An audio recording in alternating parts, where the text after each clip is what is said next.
Buenas tardes, muchas gracias por la asistencia, una hora que no favorece mucho la atención, pero bueno, por eso estoy doblemente agradecida. Ya esta mañana, como representante de la Universidad de Las Palmas de Gran Canaria, dije mis felicitaciones a título institucional, pero ahora lo quiero hacer a título personal.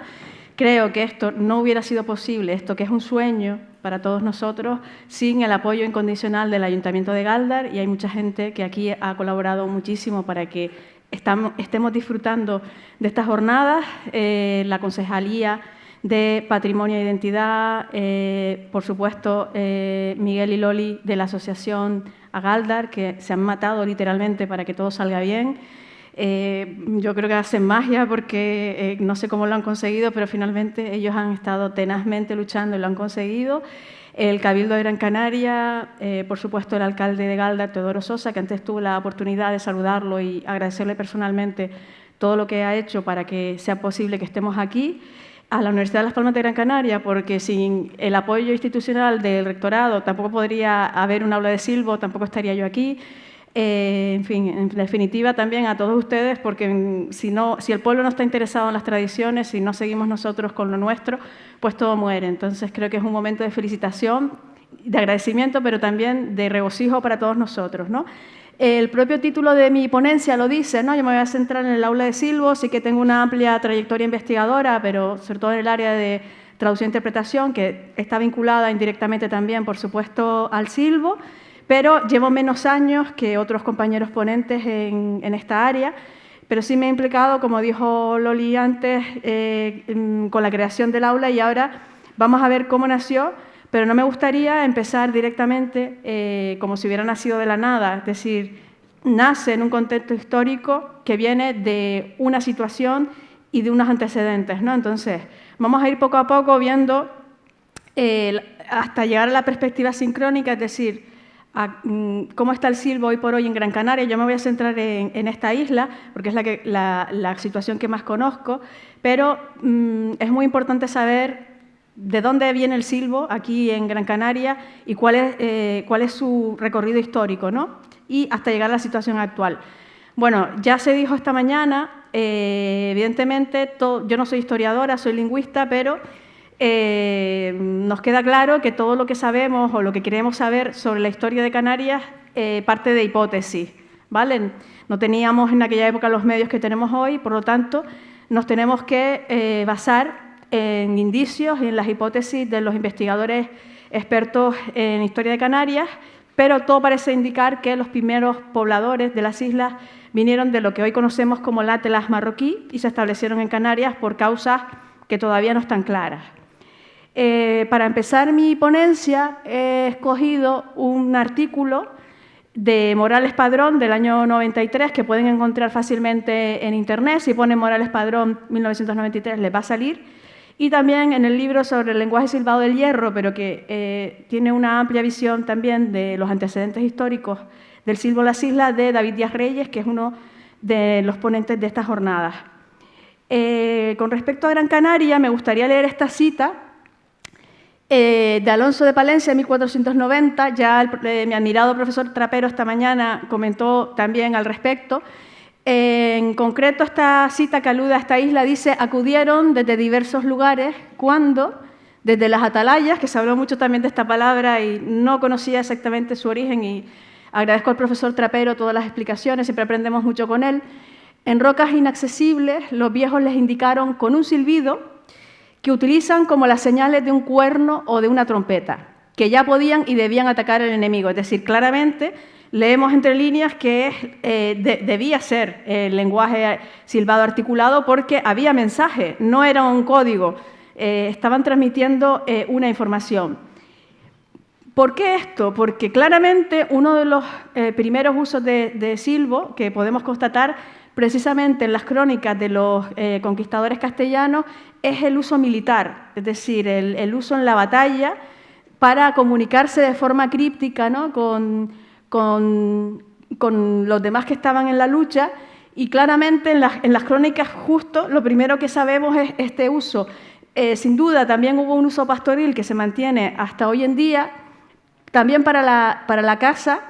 Y el uso por excelencia, hemos hablado mucho de este uso hoy, que es la comunicación a grandes distancias entre familiares y en zonas abruptas. Evidentemente, si venían del Atlas marroquí, se establecieron aquí ciertas islas, o casi todas, excepto Lanzarote y Fuerteventura, pues son islas bastante montañosas y algunas muy abruptas, y eso que ya sabían, esa tradición que ya les venía de la zona montañosa del Atlas, pudieron perpetuarla y les venía muy bien para seguir con ese uso para la supervivencia, que veremos después también, que la hipótesis dice que continuaron aquí cuando se establecieron las islas. Evidentemente, pues, en la batalla sería un uso para la resistencia, también para la supervivencia en el día a día, y para avisos y emergencias, usos que todavía, en cierta manera, en ciertas zonas de las islas donde no hay cobertura y demás, hasta yo misma, luego quizás si tengo tiempo contaré la anécdota, en algún barranco que me he visto apurada, me ha servido el silbo. Yo, claro que yo no silbo bien, pero sí que con uso de silbaderas, sí que alguna vez he logrado comunicarme con algún compañero y salvar alguna situación delicada, ¿no? Betancor Quintana y otros autores, en otro artículo de 2012 que se llama Apuntes etnográficos del uso del silbo en Gran Canaria, que es un estudio de hace 15 años, dice literalmente que en el caso del silbo gran canario parece ser que este desapareció completamente a mediados del siglo XX y solo es conocido por personas muy mayores, ¿no? Generalmente vecinos y vecinas de pagos de la cumbre y medianías de la isla de Gran Canaria, así como antiguos pastores, ¿no? Que era lo que decíamos ahora, que conservan el recuerdo de haber visto y escuchado esta peculiar forma de transmisión. Entrevistan a uno de estos silbadores ya mayor que habla de los años 50, ¿no? De justo esta época en que empieza a desaparecer el silbo. Y dice que recordaba sobremanera la forma en que algunas personas lo usaban para avisar de la presencia de la Guardia Civil. Esta mañana el profesor Trapero hablaba del caso del famoso personaje Luido, que, bueno, pues que era herreño, pero que fue el primer alcalde socialista tan joven, que era maestro, y que tuvo que huir de nuevo a la isla y que también estuvo escondido. Y en aquella época, pues, está más que acreditado que pastores de la zona utilizaban el silbo para avisar de que la Guardia Civil estaba cerca o para decir que había comida. No lo tenemos contrastado científicamente, pero creemos, y estamos ahora investigando en ello, que había zonas en Agaete y en la aldea, en esta época, donde también se dieron circunstancias no tan prolongadas en el tiempo, pero muy similares, ¿no? Por ejemplo, habla de otras situaciones no tan extremas, por ejemplo, cuando estaban prohibidas las cabras en los almendreros y había cabreros por allí, también los avisabas con silbos, o los carboneros en el monte público en zonas donde no se podía, ¿no? Y literalmente este informante decía, el silbo era para una emergencia, lo que acabamos de decir, ¿no? Para avisar a los carboneros que venía la gente, la Guardia Civil. Este investigador habla de zonas que ahora mismo vamos seguidamente a confirmar. Tejeda, barrios como el Toscón, el Carrizal, Barranco de Siberio, Artenaras, la zona de Casa Pastores de Santa Lucía de Tirajana, Altos de Ingenio y Agüimes, habla también del Barranco de Moya, el Palmital, de Santa María de Guía y la aldea de San Nicolás. Quiero decir que este artículo es bastante modesto, es decir, él hace como una especie de esbozo, introducción, que otros investigadores que ahora nombraré han desarrollado muchísimo más. Pues estos dos son los investigadores que quería nombrar. David Díaz Reyes, que tenemos la suerte de contar con él en el aula de silbo en estas jornadas y que también se encuentra aquí presente, y Sergio Pereira Mendoza. Ellos dos han hecho una gran labor etnográfica y sociolingüística, diría yo, en un momento clave, porque creo que poco más, si dejan pasar unos años más, ya no hubieran encontrado casi nada, ¿no? Es decir, que es de gran valor ese trabajo que han hecho porque ya cogieron a estos informantes a una edad muy avanzada. Algunos, desgraciadamente, incluso han fallecido en los últimos meses o en el último año, y otros ya tienen demencia o se encuentran en un estado tan avanzado de edad que es complicado que puedan transmitir información. Es decir, que les debemos a ellos este gran legado que nos han dejado en una investigación que ya cuenta con 14 años de trayectoria, en la que de momento aproximadamente han logrado 70 entrevistas. Tengan en cuenta que aunque tengamos datos de que en tal barrio, en tal zona, hay X silbadores, muchos de ellos bien porque son tímidos, bien porque ya no viven ahí, viven en el sur o en la capital y quieren desligarse un poco de su pasado. Hay mucho también de un fenómeno que en lingüística conocemos como complejo lingüístico, es decir, desgraciadamente hay gente que sigue vinculando el silbo con ser un mauro, ser un mago o algo que esconder, y esos complejos, por desgracia, todavía existen en algunas familias que intentan taparlo, es decir, que puede haber incluso mucho más informantes por ahí que no hayan dado esa información por estos prejuicios, ¿no? Entonces, quería aclarar que en esta trayectoria de 14 años han realizado las entrevistas en 3 fases.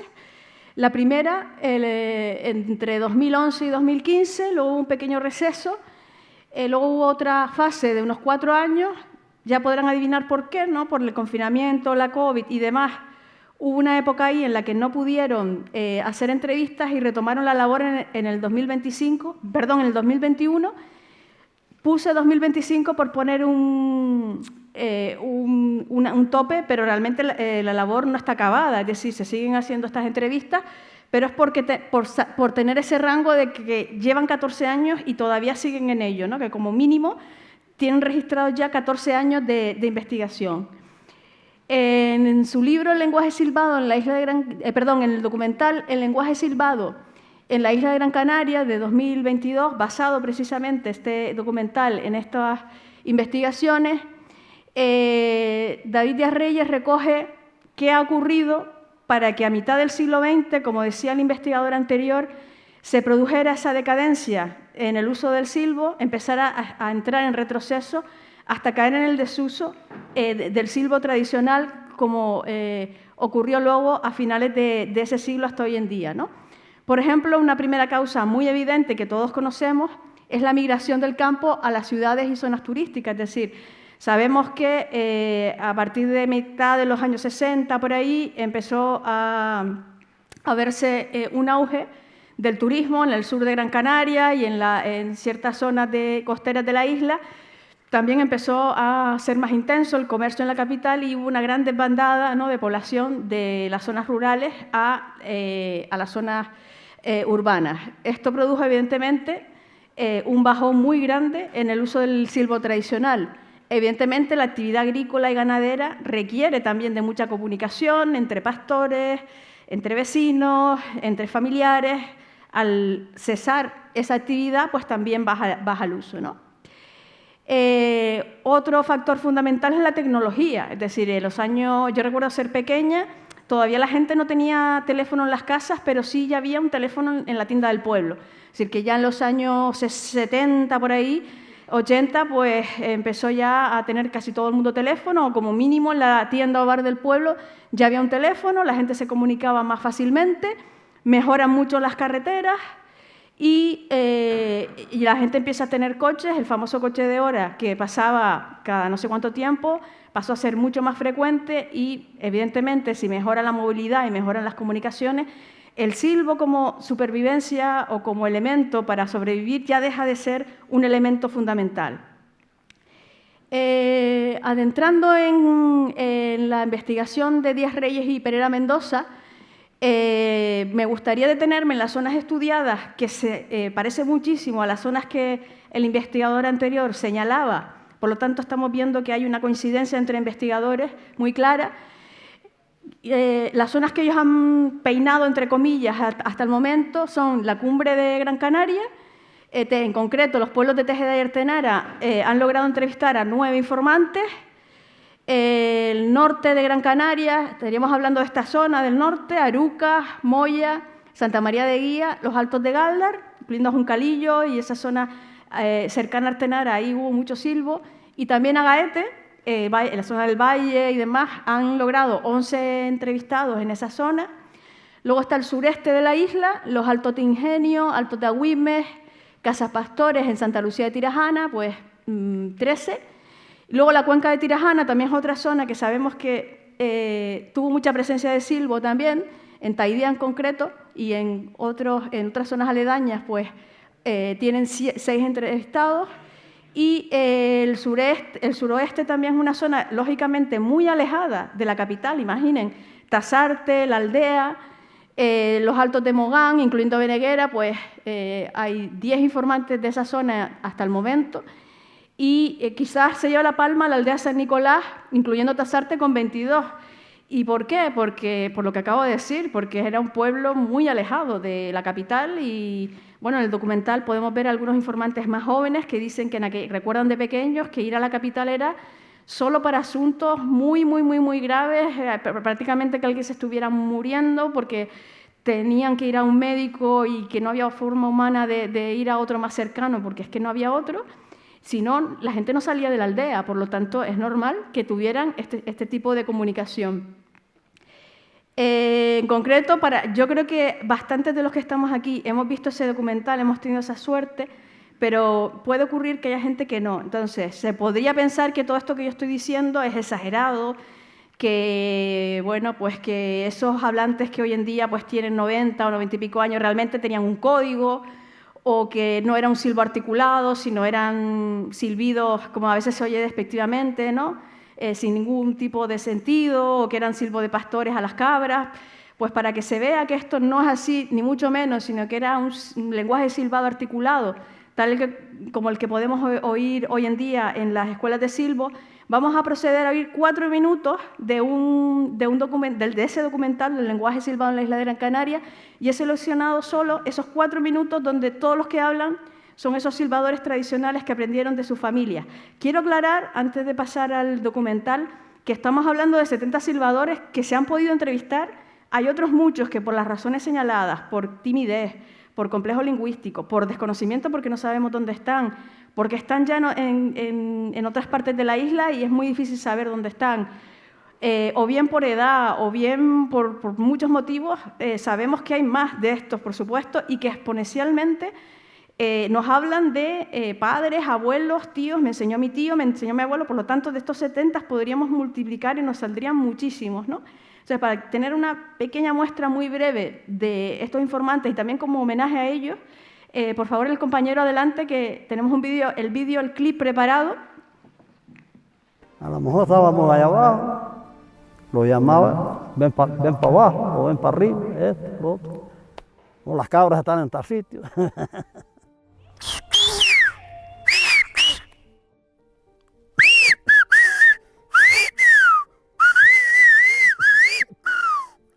Yo aprendí desde pequeño, con mi padre, que en paz descanse. Fuimos aprendiendo con él y hasta la fecha. Desde que tenía uso de razón, ya empecé y como él silbaba, como lo acostumbramos con él. 7, 8 años, 10 años por ahí. ¿Y cómo fue? ¿Cómo aprendió? Pues yo vi por ahí había pastores con ganado. ¿Dónde? Allí, donde yo vivía, en el Parralillo. Estábamos en Tazartigo. Por lo visto mis abuelos fueron cabreros. Y después mi padre pues, lo heredó de los padres de él y nosotros seguimos con mi padre y hemos seguido. Yo seguí con cabras hasta que pude, mientras pude. Ahora ya no puedo con nada porque ya ha tenido que dar todo. Y yo le decía, Angelito, ¿cuándo vamos para la aldea? Y después cuando decía un baile como al hoyo, por ejemplo le decía, me respondía eso, que cuando vamos al baile a Carrizá, dice la semana que entra. Y así después hablábamos por el silbo, pues, Angelito, ¿cuándo vamos para Cusa que hay baile? Y después por si le decíamos, a ver si hallamos novia. Por si pío, iba con teléfono. Entonces no había móvil. En aquel entonces no había sino los silbos. Yo aprendí desde que tenía 8 años. Me enseñó el primer silbido que me enseñó mi padre. Después fui aprendiendo con otros muchachos que sabían silbiar. En el silbo se identifica uno la palabra uno y otra. Ya como usted está al tanto, ya él me decía.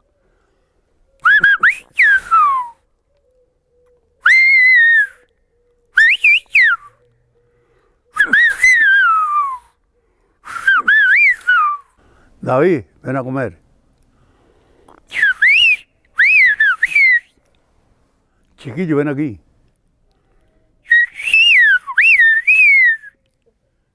Y así lo entendíamos unos a otros.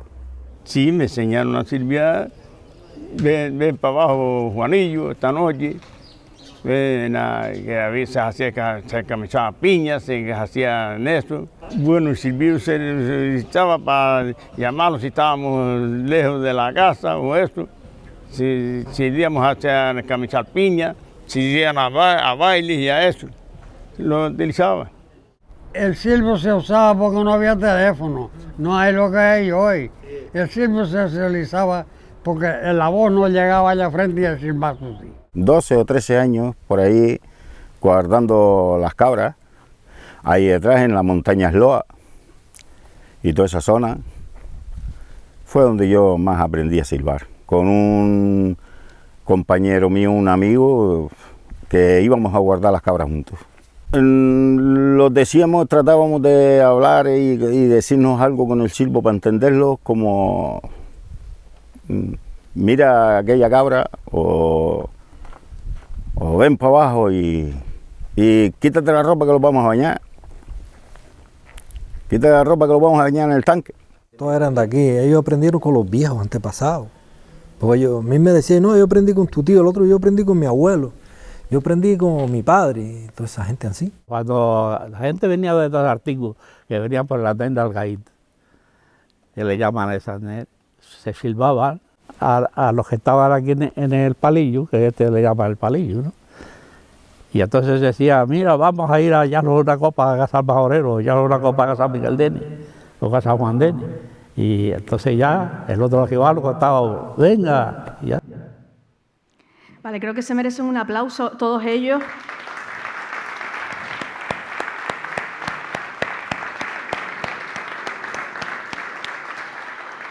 Era de justicia que en estas jornadas tuvieran también su voz y, desgraciadamente, algunos de los hablantes, que son parte de los informantes que ahora yo comentaba, ya no están con nosotros, han fallecido y por eso son documentos que tenemos que conservar como joyas. Les he puesto aquí esto para que sepan que ya está en Internet, los que no lo hayan visto, de dominio público, tanto este como el que realizó David Díaz Reyes sobre la isla de Tenerife, el lenguaje silbado de la isla de Tenerife. Se pueden ver gratuitamente en cualquier momento. Y es mucho más largo, pero la parte que yo quería que se viera hoy es la parte de los informantes.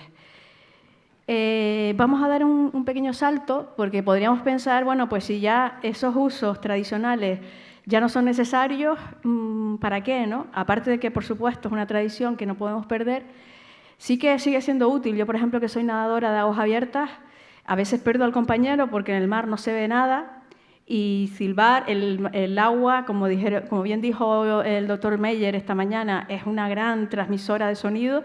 Silbando oiría perfectamente a alguien, aunque la ola me lo tape, y me podría servir para orientarme. También en el surf o en el windsurf oigo mucho silbar en la Caesar, es silbo no articulado, pero si supieran silbar entre ellos, en vez de estar con el altavoz como lo veo, podrían silbar y podrían decirse las consignas para la clase sin ningún problema, ¿no?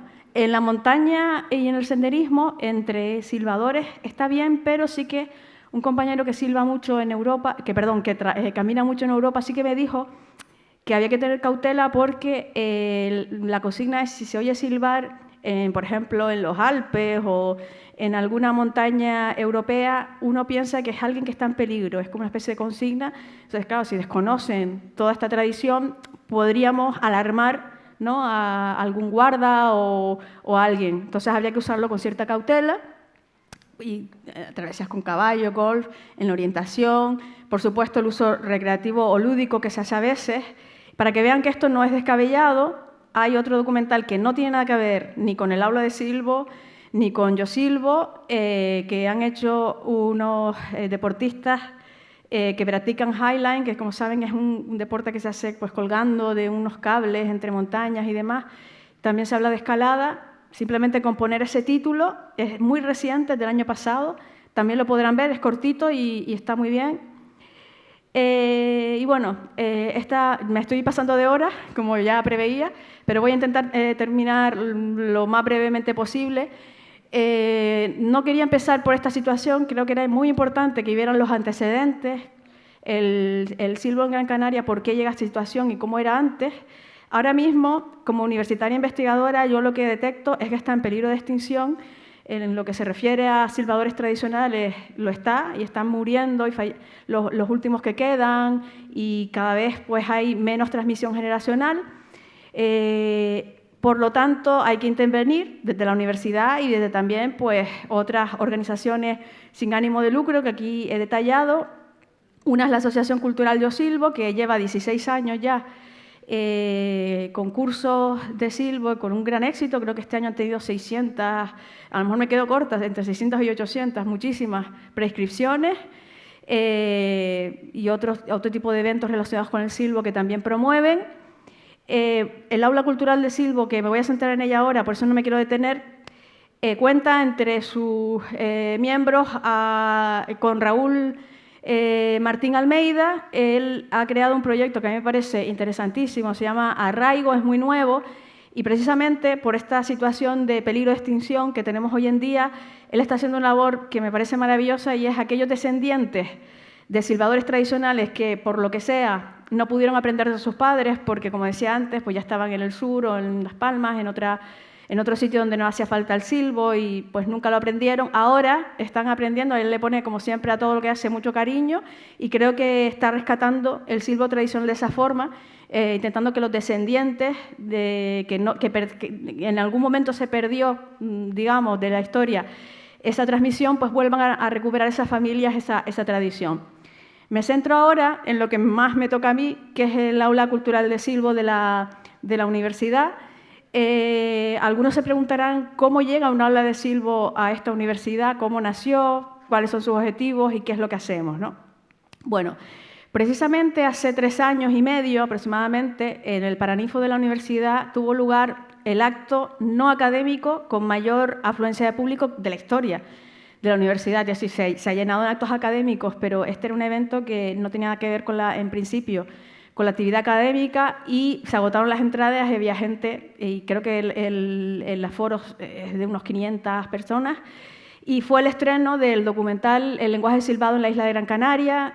Vino la directora general de Patrimonio de aquel entonces, que era Nona Pereira, nuestro rector Luis Serra, estaba David Díaz Reyes, el presidente de entonces de Yo Silbo, Rubén Jiménez, es decir, que tuvo mucho apoyo institucional también. Y fue un gran éxito, y me tocó a mí el honor de presentar ese acto, y ahora ya no está, pero había una vicerrectora que moderó Cosas de la Vida, le tocó a ella moderar el final. Entonces preguntó si había alguien que tuviera alguna idea, y a mí se me ocurrió preguntarle a ella. Yo misma le hice esa pregunta por curiosidad. ¿Por qué la Universidad de Las Palmas de Gran Canaria no creaba un aula cultural de silbo? Porque tienen otras, como muchos sabrán, pues de jazz, de un montón de cosas. Pensé que era una buena forma, porque se hablaba de la necesidad de que se conociera el silbo, porque lo que no se conoce, pues no se puede proteger, y aquello estaba lleno de gente, por lo tanto, y muchos eran universitarios, ¿no? Había allí un interés claro. Bueno, pues ella recogió el testigo, pero me dijo, ¿por qué no la creas tú, no? Y todo quedó un jiji, jaja. Pero lo cierto es que pasó un tiempo y se pusieron en contacto conmigo desde el vicerrectorado. Desde luego tengo que agradecer a Lía de Luchán, la directora de Cultura, y a todos los que llevan ese vicerrectorado, el apoyo desde el primer momento, incluso iniciativa también de ellos, crear el aula, que finalmente se aprobó en Consejo de Gobierno el 29 de febrero del año 2024, o sea que somos muy jovencitos, llevamos apenas un año y medio. Y bueno, pasó todos los trámites burocráticos típicos, ¿no? Y obligatorios de la universidad con mucho éxito. Y sobre todo, como decía ahora, nuestro objetivo principal es dar a conocer que hay silbo tradicional en Gran Canaria que está a punto de extinguirse, que se puede aprender a silbar, que es nuestro deber que no muera, y protegerlo.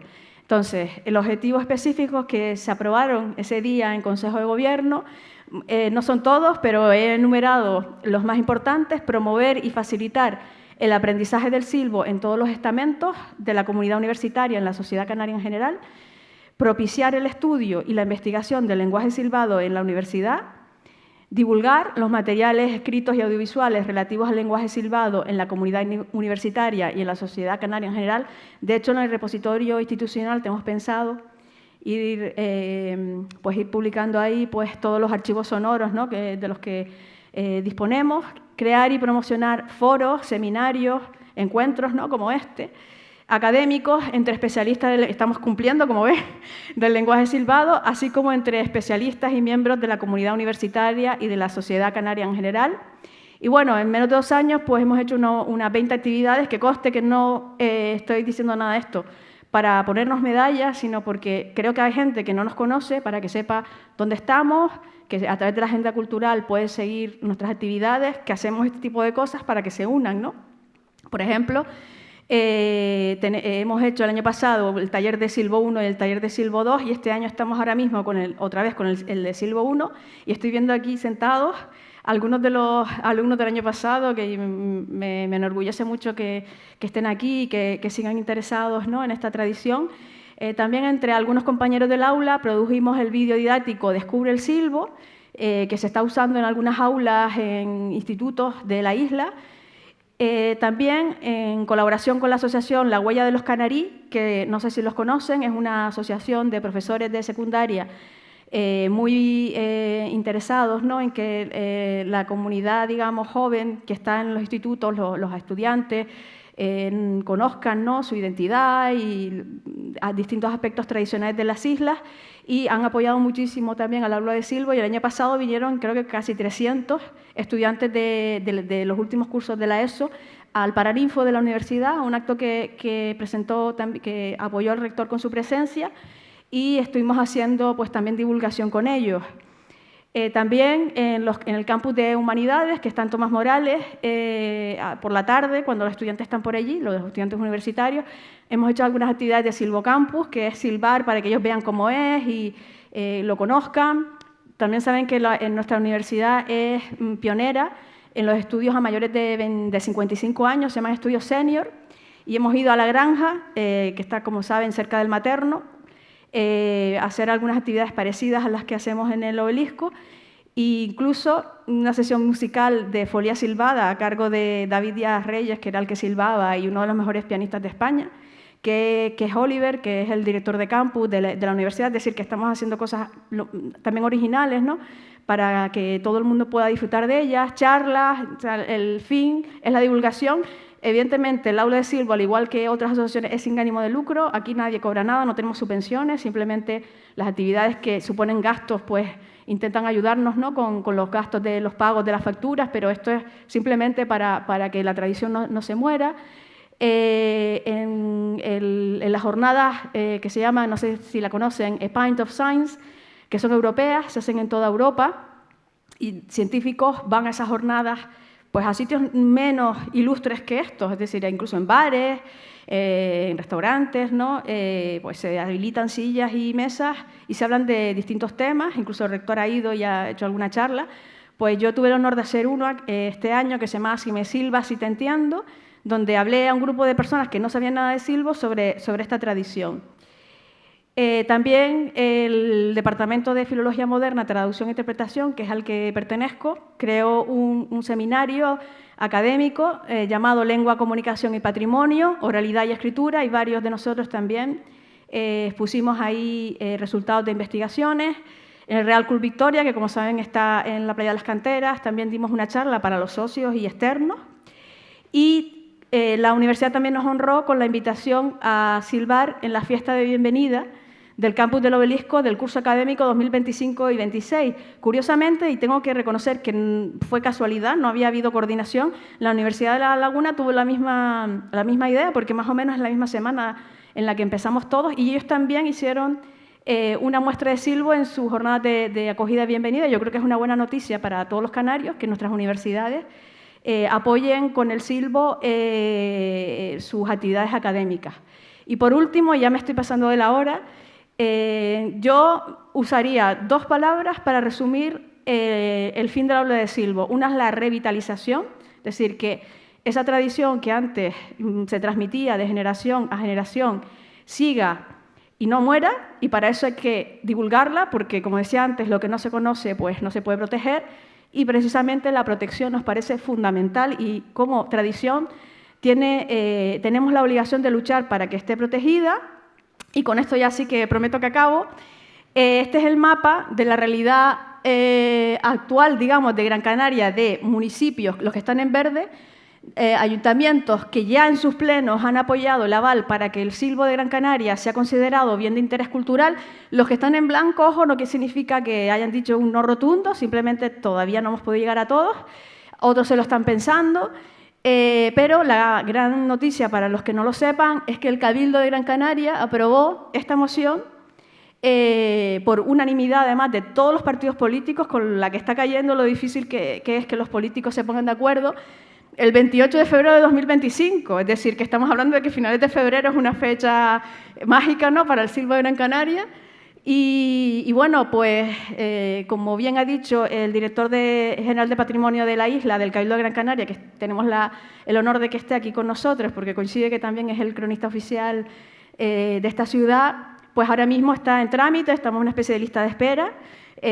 Cuando otros, digamos, bienes, no sé si históricos o bien inmateriales también, estén ya, o sea, que están antes que nosotros en la lista, hayan pasado el trámite, nos toca a nosotros, pero ya nos queda poquito, según sabemos, está la cosa rodando, pero todos los apoyos son pocos, es decir, que el hecho de que un ayuntamiento, un municipio apoye que nuestro silbo siga adelante y se ha apoyado institucionalmente y se ha protegido, pues siempre va a venir a favor, ¿no?, de la protección última, que saben que no es competencia del Cabildo, sino de la Dirección General de Patrimonio del Gobierno de Canarias.